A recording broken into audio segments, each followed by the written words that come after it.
할렐루야, 사랑하고 축복합니다. 오늘도 수요 예배로 각자의 처소에서 예배의 자리로 나오신 우리 성도님들을 주님의 이름으로 축복합니다. 오늘도 우리가 전심을 다해서 하나님께 귀한 예배를 드릴 때 우리에게 또 한없는 은혜와 복을 주실 줄 믿습니다.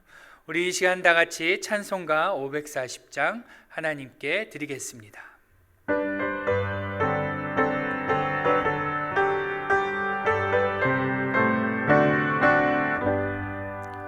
주의 음성을 내가 들으니 사랑한단 말일세.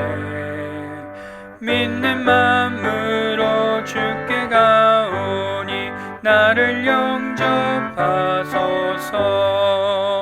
내가 매일 십자가 앞에 더 가까이 가오니 구세주의 피로써 나를 정케 하소서. 주여 넓으신 은혜 베푸사 나를 받아주시고 나의 품은 뜻 주의 뜻같이 되게 하여 주소서. 내가 매일 십자가 앞에 더 가까이 가오니 구세주의 흘린 보배 피로써 나를 정케 하소서. 주의 보좌로 나아갈 때에 어찌하니 기쁠까. 주의 얼굴을 항상 배우니 더욱 친근합니다. 내가 매일 십자가 앞에 더 가까이 가오니 구세주의 흘린 보배 피로써 나를 정케 하소서. 우리 구주의 넓은 사랑을 증량할 자 없으며 주가 주시는 참된 기쁨도 헤아릴 수 없도다. 내가 매일 십자가 앞에 더 가까이 가오니 구세주의 흘린 보배 피로써 나를 정케 하소서.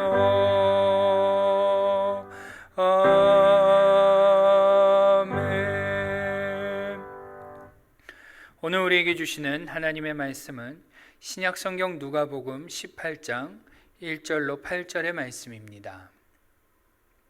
신약성경 누가복음 18장 1절로 8절의 말씀, 신약성경 125쪽입니다.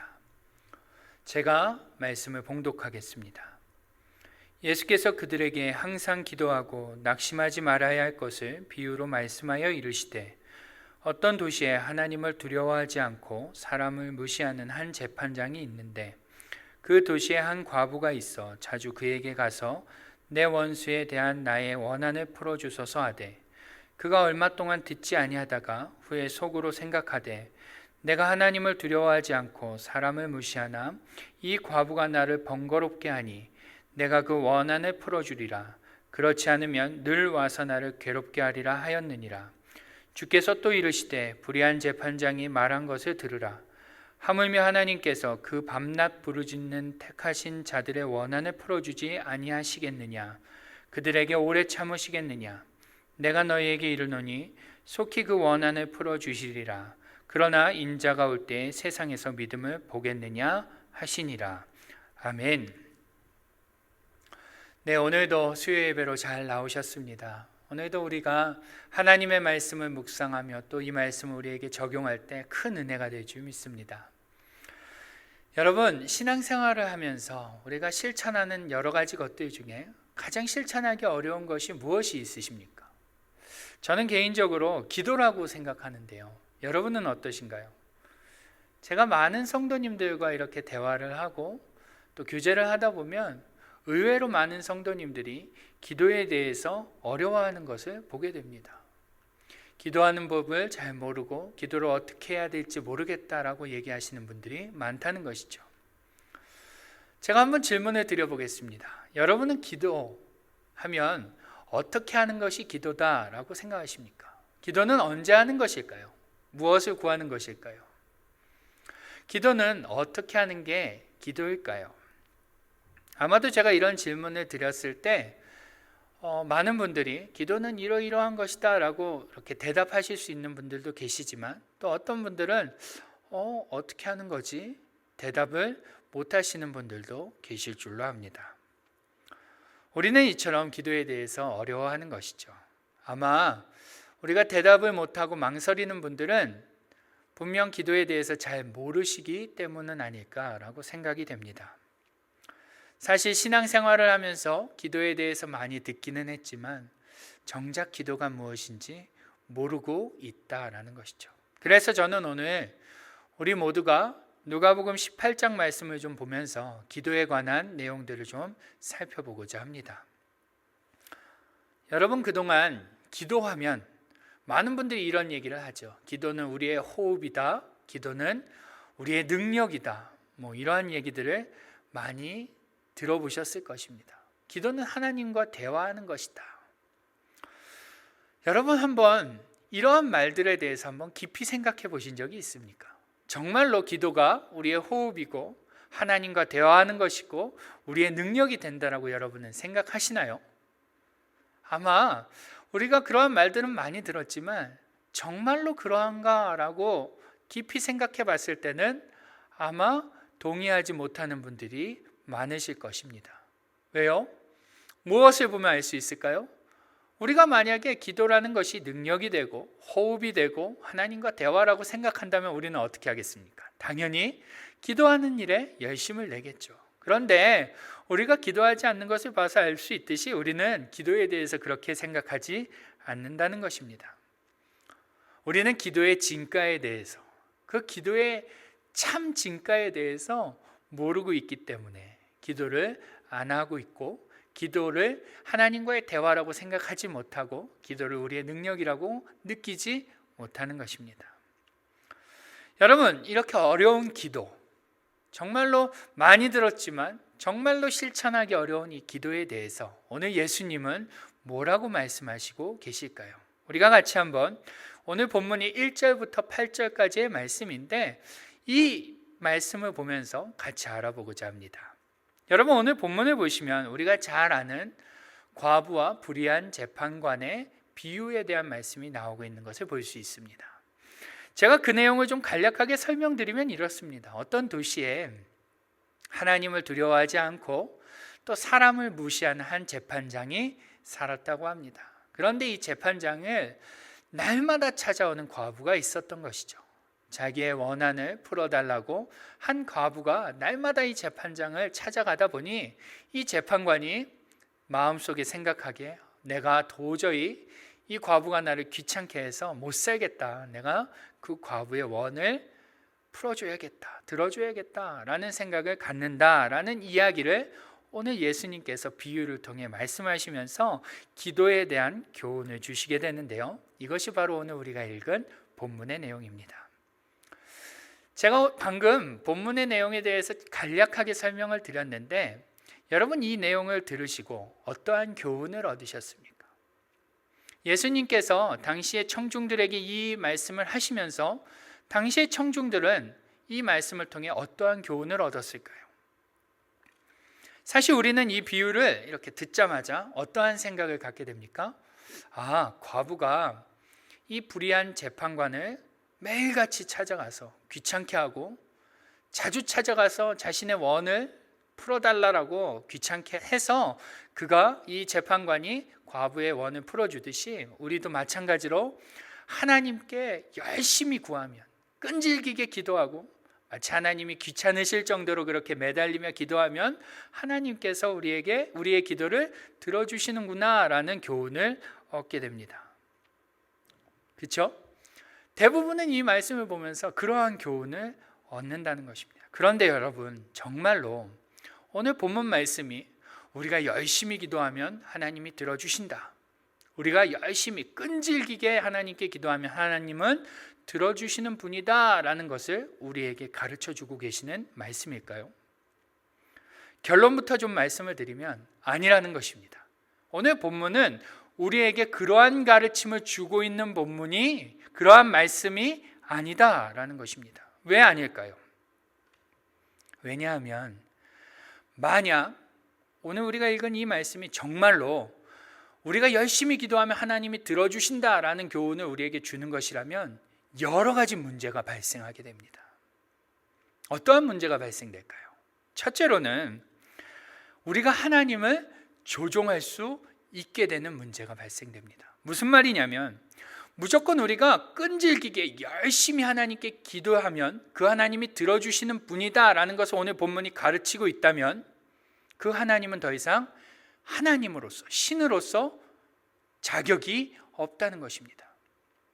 우리가 그저 열심히 기도하면 하나님이 들어주시기 때문에 그 하나님은 그때서부터는 우리의 존경의 대상, 예배를 드릴 대상이 아니라 우리의 소원을 들어주시는 꼭두각시가 된다는 것입니다. 그러한 문제를 발생시킨다라는 것이죠. 그뿐만이 아닙니다. 오늘 본문이 우리가 열심히 기도하면 하나님이 들어주시는 분이다 라는 것을 가르치고 있다면 하나님은 더 이상 공의로운 하나님이 되실 수 없게 됩니다.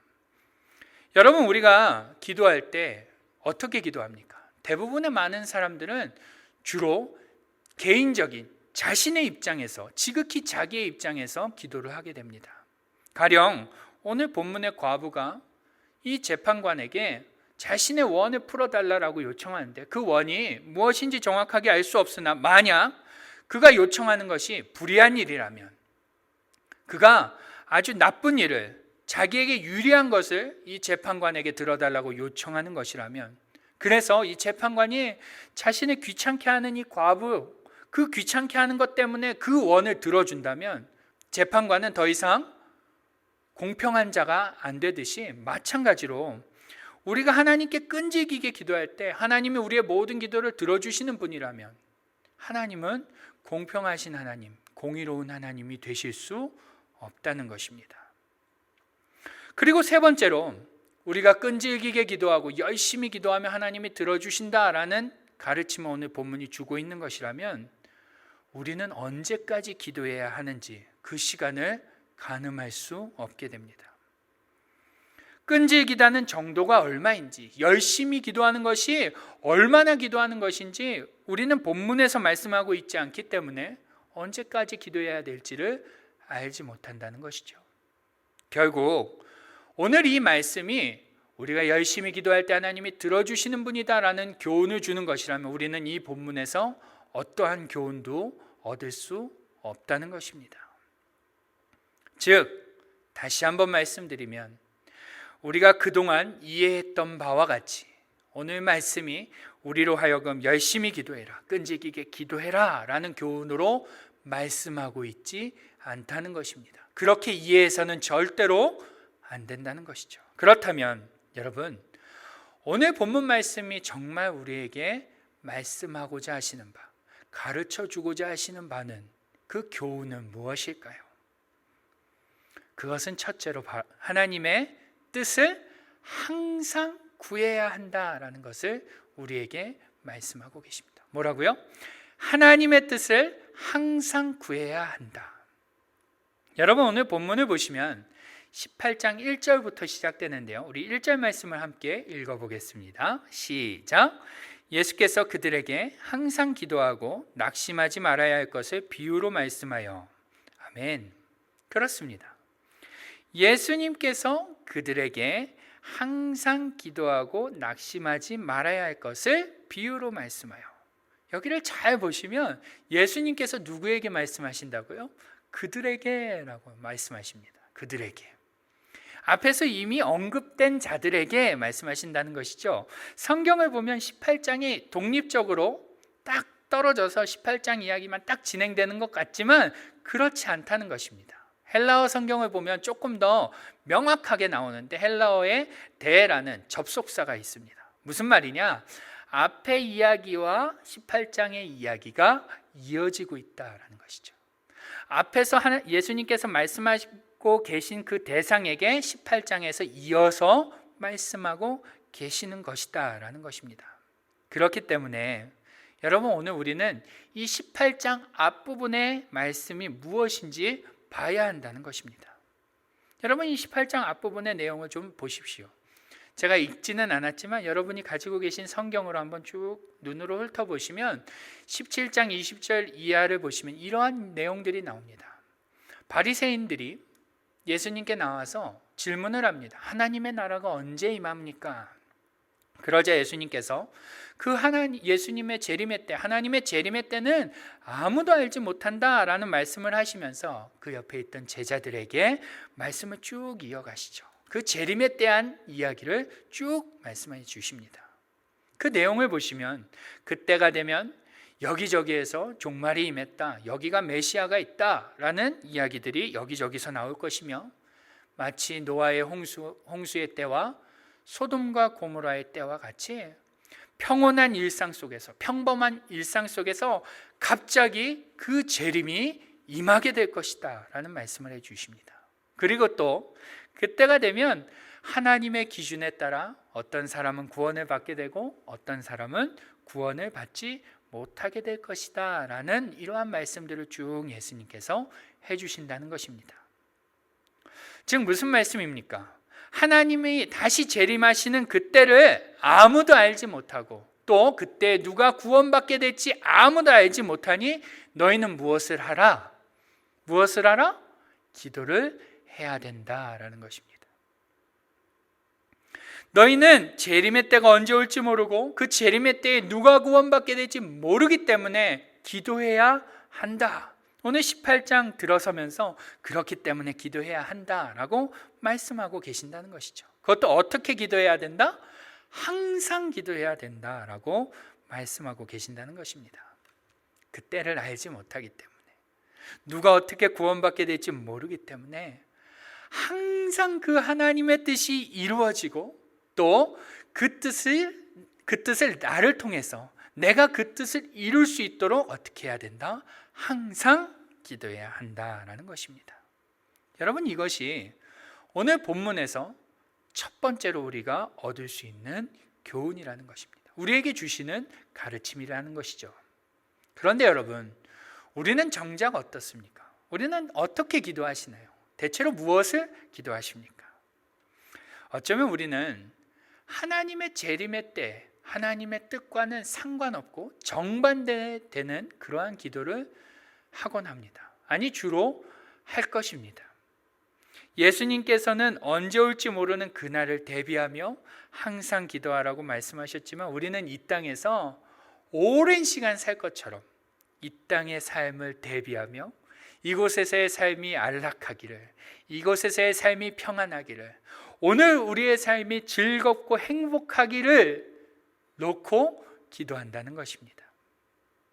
우리가 읽지는 않았지만 마치 17장 31절과 33절을 보시면 그 마지막 때에 멸망당하는 자들과 같이 우리는 그렇게 기도한다는 것이죠. 마지막 때에 자신의 세간을 챙기려 하고 자신의 목숨을 위하는 자들과 같이 우리는 어떻게 기도합니까? 하나님, 오늘 우리 사업장이 잘 되게 해주세요. 하나님, 내가 좀 건강하게 해주세요. 우리 식구 건강하게 해주세요. 행복하게 해주세요. 내 자녀가 좋은 대학 가고 좋은 직장 가게 해주세요. 돈 많이 벌게 해주세요. 성공하게 해주세요. 우리는 하나님의 재림의 때와 하나님의 뜻이 이루어지는 그러한 기도와는 전혀 상관없는 그러한 기도를 매일의 삶에서 하고 있다는 것입니다. 여러분, 이것이 오늘 우리가 드리고 있는 기도의 현실인 것입니다. 현 주소가 이렇다는 것입니다. 물론 우리의 쓸 것을 하나님께 구하는 것은 결코 잘못된 일이 아니고 틀린 것이 아닙니다. 그런데 문제는 그것만 기도하고 있는 것이 문제다라는 것입니다. 그것은 틀렸다라는 것이죠. 여러분, 기도는 아주 근본적으로 하나님의 뜻을 이루기 위한 강구로 채워져야 하는 것이 기도라는 것입니다. 우리 예수님께서도 우리에게 주기도문이라는 것을 가르쳐 주시면서 뜻이 하늘에서 이루어진 것 같이 이 땅에서도 이루어지기를 기도하라 라고 말씀해 주셨습니다. 그런데 정작 우리는 하나님의 뜻, 하늘의 뜻, 하나님의 마음, 하나님의 계획과는 상관없는 것들을 우리의 삶의 기도라는 시간을 하나님께 간구하고 우리의 필요의 것을 요청하는 데 사용한다는 것입니다. 여러분, 우리는 하나님의 뜻을 이루기 위한 기도를 항상 해야 합니다. 제가 항상 해야 한다라고 말씀을 드리니 어떤 분들은 이렇게 생각하십니다. 기도를 오래 해야 하는구나. 기도를 24시간 끊임없이 멈추지 말고 해야 하는 것이구나. 아닙니다. 그러한 의미가 아닙니다. 우리의 삶 속에서 자주 빈번하게 수시로 해야 한다는 것입니다. 왜 우리는 하나님의 뜻을 이루기 위한 기도를 항상 해야 할까요? 왜 우리의 삶 속에서 자주 빈번하게 수시로 그러한 기도를 해야 할까요? 혹시 생각해 보신 적 있으십니까? 그 이유는 바로 우리가 그렇게 항상 기도하지 않으면 우리는 세상의 정욕을 따라서 언제든지 하나님의 재림을 기대하지도 기다리지도 않는 존재가 될 수 있기 때문입니다. 우리가 그렇게 항상 기도하지 않으면 우리는 언제든지 하나님 나중에 오십시오. 하나님 제가 살아계실 때는 안 오시는 게 좋을 것 같습니다 라는 존재로 변질된다라는 것입니다. 또 우리는 그렇게 기도하지 않으면 항상 기도하지 않으면 언제든지 죄의 속성을 따라서 우리의 삶이 하나님의 뜻을 이루고자 하는 그러한 목적과 삶의 목표들을 잃어버리게 된다는 것입니다. 우리가 항상 하나님의 뜻이 나의 삶을 통해 이루어지길 원합니다라는 기도를 하지 않으면 우리는 언제든지 죄의 속성을 따라 우리의 정욕을 채우기 위한 삶으로 변질될 수 있기 때문이라는 것입니다. 또 우리가 언제든지 그렇게 항상 기도하지 않으면 하나님의 임재도 기대하지 않고 하나님의 뜻이 내 삶을 통해 나타나는 것을 기대하지도 않다 보면 결국 어떻게 됩니까? 구원의 대상에서 제외될 수 있기 때문에 우리는 항상 하나님의 뜻이 우리의 삶 가운데, 우리의 있는 곳 가운데, 우리의 생활 모든 시간 가운데 이루어지기를 구해야 한다는 것입니다. 하나님의 뜻이 이 땅 가운데 이루어지며 하나님의 뜻이 나의 삶을 통해 이루어지도록 말입니다. 여러분, 이것이 오늘 예수님께서 이 과부와 불의한 재판관의 비유를 통해 우리에게 가르쳐 주시고 계시는 첫 번째 교훈이라는 것입니다. 두 번째로 과부와 불의한 재판관의 비유를 통해서 하나님께서 우리에게 주시는 교훈은 무엇일까요? 바로 우리가 그렇게 기도하며 살아가다 보면, 우리가 하나님의 뜻을 이루기 위한 기도를 하다 보면 낙심할 수 있는데 그때에 낙심하지 않아도 된다라는 사실을 우리에게 알려줍니다. 여러분, 하나님의 뜻을 이루기 위한 기도를 하다 보면 어떤 순간에 우리가 낙심할 수 있게 될까요? 가령 초대교회 성도들은 이러한 구호를 외쳤습니다. 마라나타. 여러분, 이 마라나타라는 뜻이 무엇인지 아십니까? 아멘 주 예수여 오시옵소서라는 뜻이었습니다. 초대교회 성도들은 예수님의 재림이 곧 오게 될 줄 기대했습니다. 마찬가지로 우리도 역시 주님의 재림을 기도하며 하나님의 뜻을 이루기 위한 기도를 항상 하다 보면 어떠한 마음이 드냐면 우리의 생각과 다르고 우리가 생각한 시기와 하나님의 시기가 다르다는 것을 경험하게 됩니다. 하나님의 뜻이 이루어지지 않을 것처럼 느껴지는 순간이 우리에게 찾아오게 된다는 것이죠. 실현되지 않을 것 같은 그러한 순간, 그때 어떻게 됩니까? 우리는 기도하면서도 낙심하게 된다는 것입니다. 또 주님의 재림뿐만 아니라 하나님의 뜻이 나의 삶을 통해 이루어지기를 항상 기도함에도 불구하고 우리의 삶을 돌아보면 어떻습니까? 좀처럼 나아지지 않고 바뀌지 않는 우리의 모습을 우리가 보게 됩니다. 그 순간 우리 어떻게 되죠?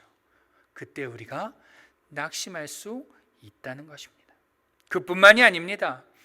하나님의 뜻이 이 땅 가운데 이루어지기를 원합니다 라고 우리가 매일 항상 기도하지만 정작 이 세상 권세 잡은 자들로 인해서 하나님의 뜻이 이 땅 가운데 실현되지 않는 것 같은 순간을 우리가 보게 되면 어떻습니까? 우리는 낙심하게 될 수 있다는 것입니다. 우리는 하나님의 뜻이 이루어지기를 기도하지만 다양한 순간, 다양한 상황 속에서 낙심할 수 있게 된다는 것입니다. 그런데 여러분, 오늘 말씀 1절을 다시 한번 보시면 예수님께서 그러한 제자들에게 이렇게 말씀하십니다. 제가 한번 읽어보겠습니다. 예수께서 그들에게 항상 기도하고 낙심하지 말아야 할 것을 비유로 말씀하여. 세번역 성경으로 보면 이렇게 말씀하십니다. 예수께서 제자들에게 늘 기도하고 낙심하지 말아야 한다는 뜻으로 비유를 하나 말씀하셨다. 무슨 말씀입니까? 예수님께서 제자들에게 이 비유를 주신 이유가 바로 그들이 기도하면서 낙심하지 않게 하기 위해서다라는 것입니다. 이해가 되시나요? 예수님께서 단순히 제자들에게 너희 낙심하지 마, 낙심하지 말고 기도해야 돼 라고 명령하시는 것이 아니라 하나님의 뜻이 항상 이루어지기를 항상 기도하는 그 제자들에게 너희가 그 기도를 하다 보면 분명 낙심할 수 있는 순간이 오게 되는데 그때에 낙심하지 않아도 돼 라고 오늘 말씀을 통해서 격려하고 계신다는 것입니다.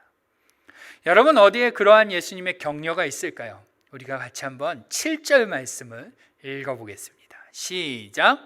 하물며 하나님께서 그 밤낮 부르짖는 택하신 자들의 원한을 풀어주지 아니하시겠느냐? 그들에게 오래 참으시겠느냐? 아멘. 그렇습니다. 7절을 보시면 과부가 불의한 재판관에게 자신의 원한을 풀어달라고 요청하는 것을 볼 수 있는데요. 오늘 한글 성경에는 원한이라고 번역이 되어 있지만 사실 이 단어를 영어 성경으로 NIV 성경으로 번역하면요, NIV 성경이 이렇게 번역되어 있습니다. justice. 여러분, justice가 뭡니까? 정의라는 것입니다. 정의를 베풀어 달라, 공의를 베풀어 달라라는 것이죠. 다시 말하면 지금 예수님께서는 이 비유를 통해서 말씀하시는 바가 무엇이냐? 불의한 재판관도 정의를 베푸는데 하물며 의로우신 하나님이 정의를 베풀지 않겠느냐라고 반문하고 계신다는 것입니다. 좀 의미가 다르죠? 오늘 비유는 불의한 재판관과 하나님을 이렇게 대조하고 있는 것입니다.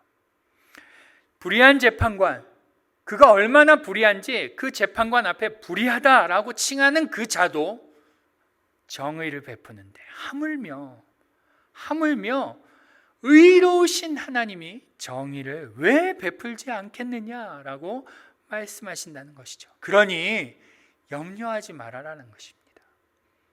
포기하지 말라는 것이죠. 낙심할 수 있는 순간이 분명 오지만 그 순간에 낙심하지 말라라고 격려하고 계신 것입니다. 여러분, 오늘 본문 말씀은 우리의 세상적인 욕심들을 끈질기게 열심히 하나님께 간구해라 라는 그러한 교훈을 우리에게 주고 있는 말씀이 아닙니다. 하나님의 뜻을 이루기 위한 기도를 항상 해야 된다라고 말씀하시면서 불의한 재판관도 정의를 베푸는데 하물며 의로우신 하나님이 정의를 베풀지 않으시겠느냐?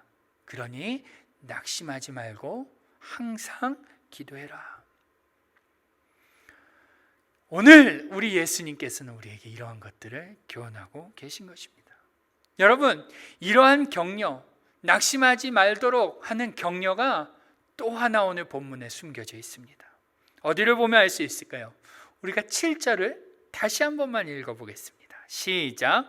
하물며 하나님께서 그 밤낮 부르짖는 택하신 자들의 원한을 풀어주지 아니하시겠느냐? 그들에게 오래 참으시겠느냐? 아멘. 이 7절을 잘 보시면 또 하나의 우리에게 위로가 되고 힘이 되는 단어가 하나 있습니다. 그게 뭘까요? 혹시 찾으셨나요? 하물며 하나님께서 그 밤낮 부르짖는 택하신 자들이에요. 택하신 자들이에요. 여러분, 불의한 재판관이 과부와 무슨 상관이 있습니까? 아무 상관도 없습니다. 불의한 재판관도 아무 상관없는 과부의 부탁을 들어주는데 하물며 의로우신 하나님이 당신께서 택하신 자들의 기도를 들어주지 않겠느냐. 하나님이 직접 선택하신 너희들을 하나님께서 외면하시겠느냐? 하나님께서 직접 선택하신 너희들에게 왜 정의를 베풀지 않겠느냐? 그러니 낙심하지 말아라 라는 것입니다. 결국 여러분, 이 비유에서 중요한 것은 무엇입니까? 바로 하나님은 의로우신 분이고 정의를 베푸시는 분이라는 것입니다. 또 그 하나님은 당신께서 우리를 택하셨다라는 것입니다.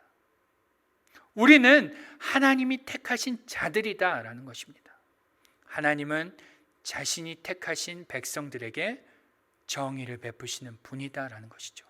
이 사실을 믿는 것이 중요하다라는 것입니다. 여러분, 이 사실을 믿으면 어떻게 기도할 수 있는 것입니까? 하나님의 뜻을 이루기 위한 기도를 항상 할 수 있게 되는 것입니다. 또 하나님의 뜻이 이루어지기를 어떻게 기도할 수 있습니까? 낙심하지 않고 기도할 수 있게 된다는 것입니다. 여러분, 처음에 제가 기도는 무엇을 기도하는 것이며 언제 기도하는 것이며 어떻게 기도하는 것입니까? 라고 질문을 드리지 않았습니까? 그렇죠? 여러분, 그리스도인은 하나님의 뜻을 이루기 위한 기도를 항상 해야 하는 것입니다. 또 어떻게 기도해야 하나요? 하나님이 의로우신 분이라는 것을 믿으면서 기도해야 됩니다. 또 하나님이 택하신 자들의 기도를 들어주실 것이라는 확신을 가지고, 그 믿음을 가지고 기도하는 것이 바로 기도다라는 것입니다. 여러분, 이것이 우리가 기도할 때 가져야 할 가장 기본적인 자세이며 모습이며 마음가짐이다라는 것이죠. 그런데 애석하게도 앞서 말씀드렸듯이 몇몇 분들은 기도라는 것을 그저 우리의 필요를 하나님께 요구하는 것으로, 또 기도라는 것을 어떤 특별한 때 어려움을 만나거나 힘든 일을 만났을 때만 하는 것으로 그렇게 생각하시는 분들도 계십니다.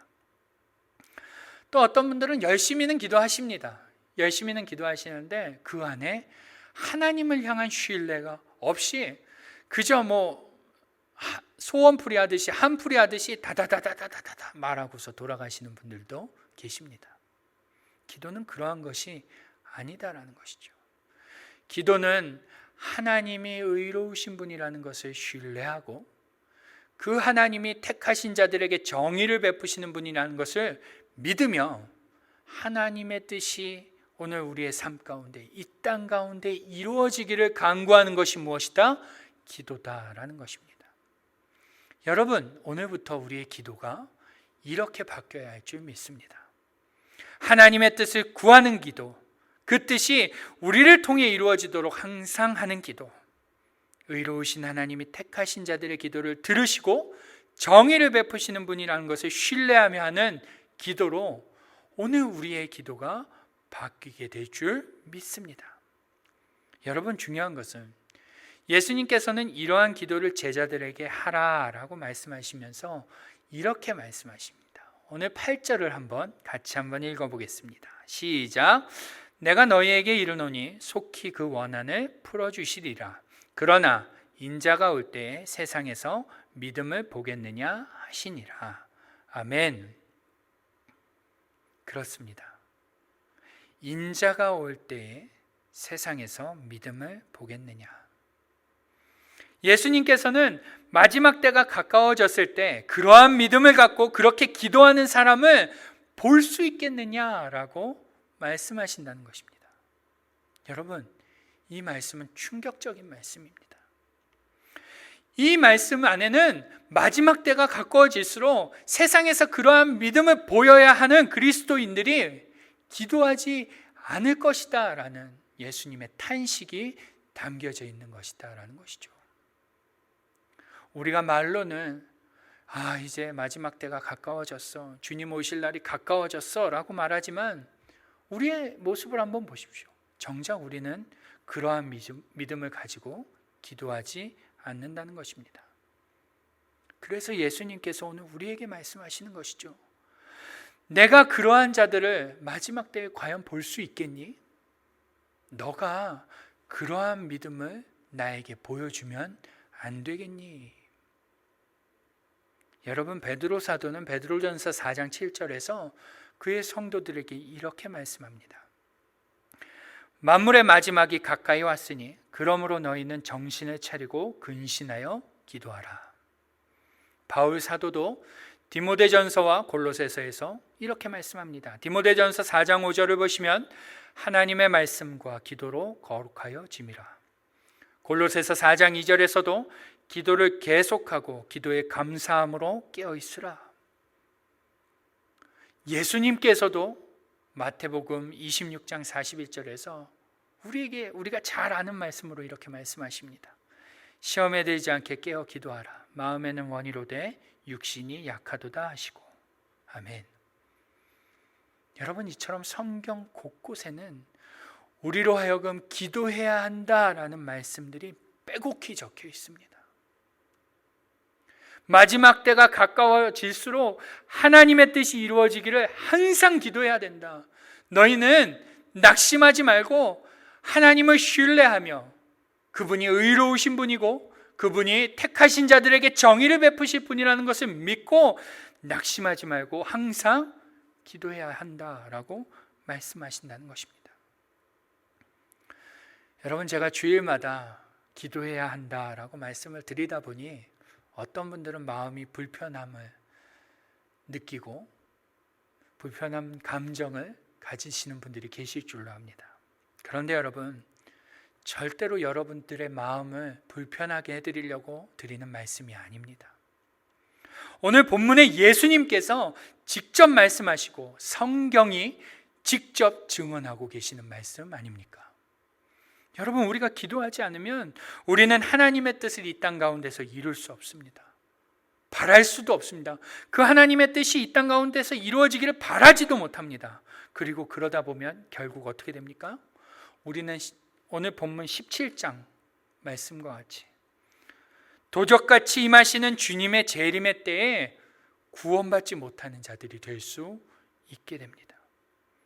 예수님 모르는 자들과 동일하게 먹고 마시고 장가들고 시집가고 사고 팔고 심고 집 짓다가 주님의 재림을 놓칠 수 있게 된다는 것입니다. 기도하지 않으면 말입니다. 항상 기도하지 않으면. 항상 기도하라. 낙심하지 말고. 이 예수님의 말씀이 오늘 우리를 향한 사랑의 권면으로 들릴 수 있기를 주님의 이름으로 축원합니다. 여러분, 오늘 바라기는 여러분의 삶의 자리에서 귀한 믿음의 결단이 일어나기를 진심으로 소원합니다. 그래서 인자가 올 때에 세상에서 믿음을 보겠느냐라는 이 예수님의 탄식이 오늘 우리가 믿음의 결단을 함으로 오늘 우리가 기도해야겠구나, 기도해야지, 기도하겠습니다 라는 이 믿음의 결단으로 인해서 인자가 올 때 세상에서 믿음을 보는구나 라는 감탄으로 바뀌는 역사가 오늘 우리를 통해서 이루어지기를 진심으로 소망합니다. 여러분, 기도하시길 바랍니다. 기도의 자리로 나오시길 바랍니다. 여러분의 기도가 바뀌길 원합니다. 잘 먹고 잘 사는 기도가 아니라 하나님의 뜻을 구하는 기도, 그 하나님의 뜻이 나의 삶 가운데 이루어지기를 소원하는 기도, 항상 그것을 놓고 기도하는 저와 여러분이 될 수 있기를, 낙심하지 않고 기도하는 저와 여러분이 될 수 있기를 주님의 이름으로 축원합니다. 아멘. 우리 한번 이 시간 같이 한번 기도하겠습니다. 같이 기도할 때 말씀을 생각하시면서 또 우리가 하고 있던 기도들 좀 되돌아보시면서 우리가 하나님이 원하시는 기도를 날마다 할 수 있게 해달라고 우리 같이 한번 기도하는 시간을 갖겠습니다. 기도하시겠습니다.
하나님 아버지, 은혜와 사랑을 감사드립니다.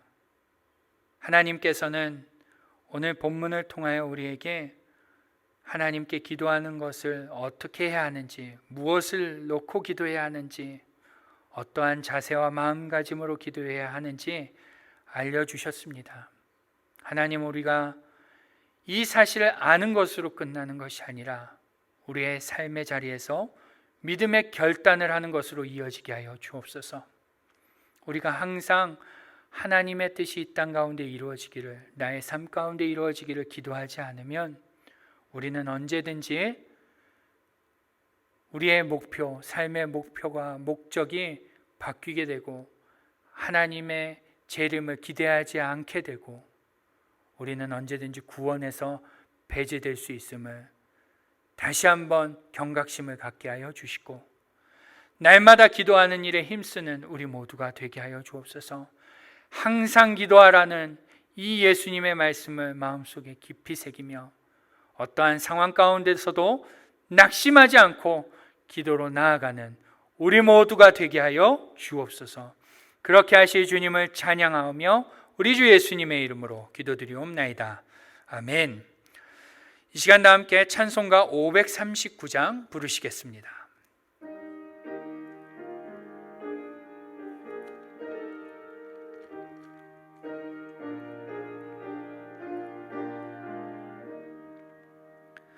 너 예수께 조용히 나가 내 모든 짐 내려놓고 주 십자가 사랑을 믿어 죄 사함을 너 받으라. 주 예수께 조용히 나가 내 마음을 쏟아놓으라.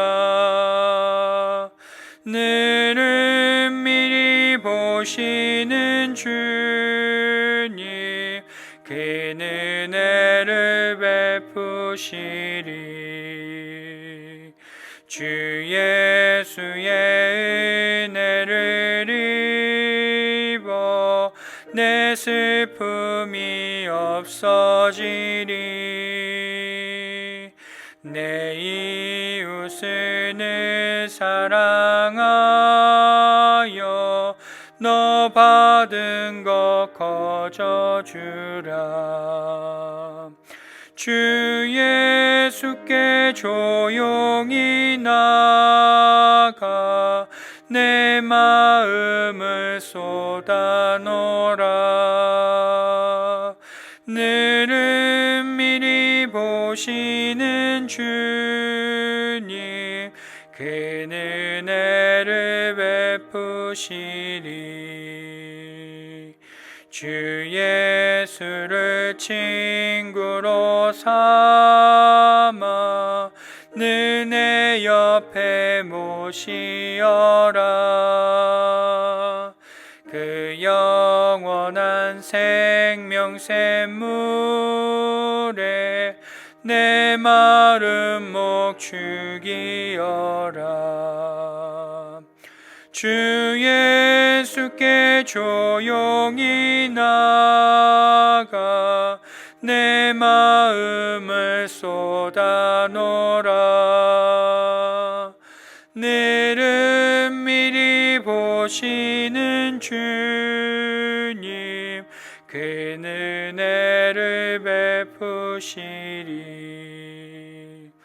너 주님과 사귀어 살면 새 생명이 넘치리라. 주 예수를 찾는 이 앞에 참 밝은 빛 비추어라. 주 예수께 조용히 나가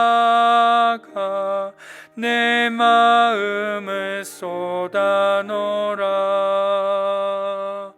늘은 미리 보시는 주님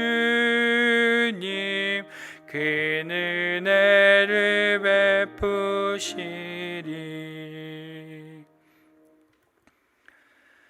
지금은 우리의 구주가 되시는 예수 그리스도의 은혜와 아버지 하나님의 크고 무한하신 사랑하심과 성령님의 감화 감동 내주 교통 역사하심이 오늘도 하나님의 뜻을 이루기 위한 기도를 항상 하기로 결단하며 나아가는 우리 사랑하는 연합교회 모든 성도님들의 머리 위에, 저들의 직장과 가정 위에 지금부터 영원토록 함께 계시기를 간절히 축원하옵나이다. 아멘.